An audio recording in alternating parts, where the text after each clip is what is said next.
the design of planned attacks on buildings inside the U.S. and how operatives were directed to carry them out. That is valuable information for those of us who have the responsibility to protect the American people. He told us the operatives had been instructed to ensure that the explosives went off at a point that was high enough to prevent people trapped above from escaping. He gave us information that helped uncover Al-Qaeda cells' efforts to obtain biological weapons. This is Building 7, a 47-story skyscraper that fell on the afternoon of September 11th. The government says that fire brought it down. However, 1,500 architects and engineers concluded it was a controlled demolition. Over 6,000 of my fellow service members have given their lives. And thousands of my fellow first responders are dying. I'm not a conspiracy theorist. I'm a structural engineer. I'm a New York City correction officer. I'm an Air Force pilot. I'm a father who lost his son. We're Americans, and we deserve... I lost my husband. My son. My uncle. My nephew. September 11th, 2001. Most people don't know a third tower fell that day. The government says fire brought it down. The collapse of World Trade Center 7 was primarily due to fires. I, along with 1,400 other architects and engineers, have found the government's conclusion to be physically impossible. Impossible. We need the truth about what happened that day. Go to rememberbuilding7.org. Why it fell, why it matters, and what you can do.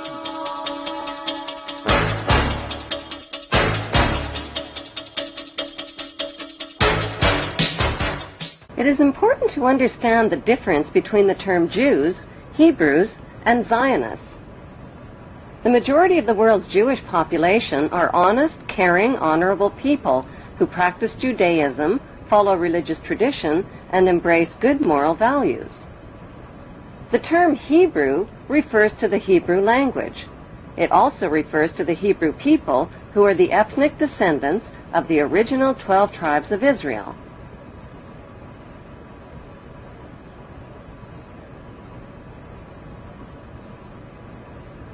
The term Zionist refers to political extremists.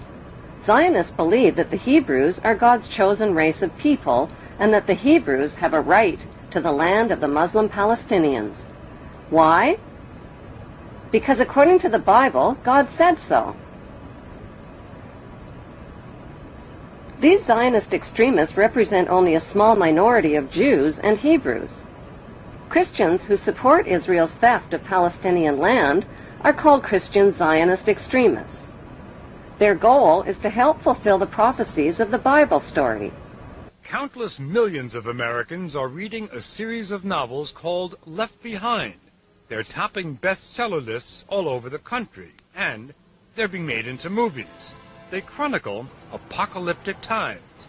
The setting is the 21st century, complete with warplanes and TV correspondence. This is Buck Williams reporting live from Israel. I am standing in the middle of an all-out attack. But the plot is ripped from the pages of the Bible, so it all winds up here in Israel, where according to the book of Revelations, the final battle in the history of the future will be fought on this ancient battleground in northern Israel called Armageddon. It will follow 7 years of tribulation during which the earth will be shaken by such disasters that previous human history will seem like a day in the country.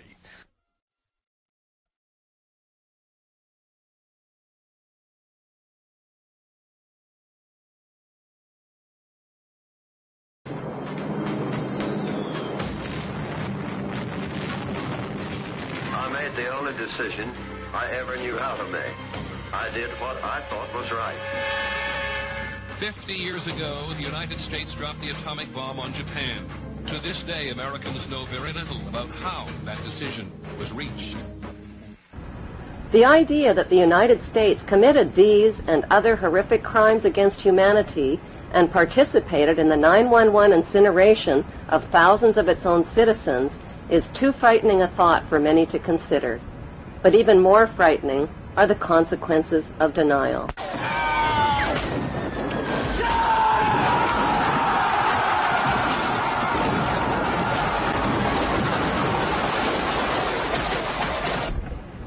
Did the world wars, revolutions, and big events of human history evolve naturally, or were they calculated and pre-planned? If they were pre-planned, who planned them, and what are they planning for the future of humanity? The answer to this puzzling question can be found within the boundaries of 3 of the world's most powerful cities. Those 3 cities belong to no nation and pay no taxes. They are Washington's District of Columbia, which is not part of the city of Washington or of the United States, the inner city of London, which is not part of London or England, and Vatican City, which is not part of Rome or Italy. These cities, called city-states, have their own independent flag, their own separate laws, and their own separate identity.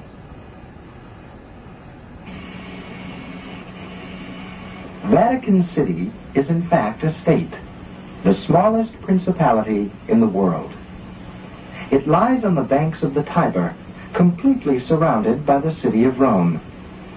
Its status as a separate state emerged from the Lateran Agreements of February 1929. It has its own newspaper, postal service, radio and television station, its own flag, and a population of about 1,000. The Vatican also has its own army of Swiss guards, and it even has its own prison. Gracing the walls of St. Peter's Basilica is the Vatican-approved image of God, an angry, bearded man in the sky, painted by Michelangelo. Sinners who disobey God's list of thou shalt nots risk incurring his wrath and damnation and burning in Satan's eternal hellfire. Cruel and violent images of God's tortured Son, suffering, bleeding, and dying, with thorns gouged through his skull and nails pounded through his feet and hands, are on display throughout the Vatican. These images serve as reminders that God allowed his Son to be tortured and killed to save the souls of human beings who are all born sinners. These explanations and scary images are especially difficult for children to comprehend. The Vatican rules over approximately 2 billion of the world's 6.1 billion people.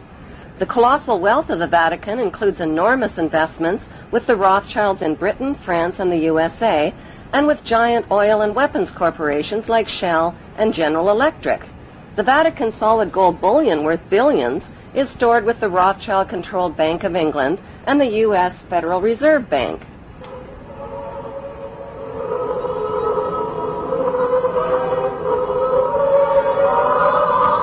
The Catholic Church is the biggest financial power, wealth accumulator, and property owner in existence, possessing more material wealth than any bank, corporation, giant trust, or government anywhere on the globe.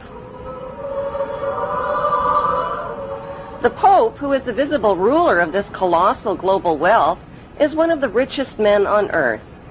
While 2/3 of the world earns less than $2 a day, and 1/5 of the world is underfed or starving to death, the Vatican hoards the world's wealth, profits from it on the stock market, and at the same time preaches about giving.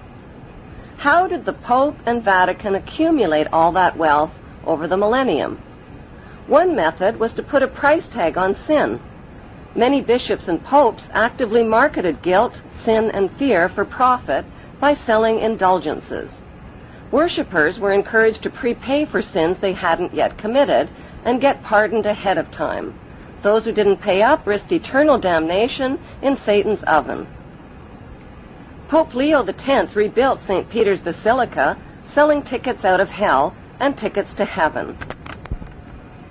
During the Dark Ages, the Catholic Church not only hoarded the wealth they collected from the poor, but hoarded knowledge.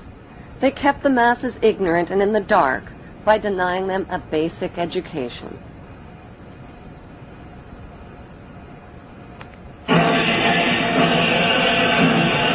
More than 60,000 armed Christians were on their way to reclaim Jerusalem from the infidel.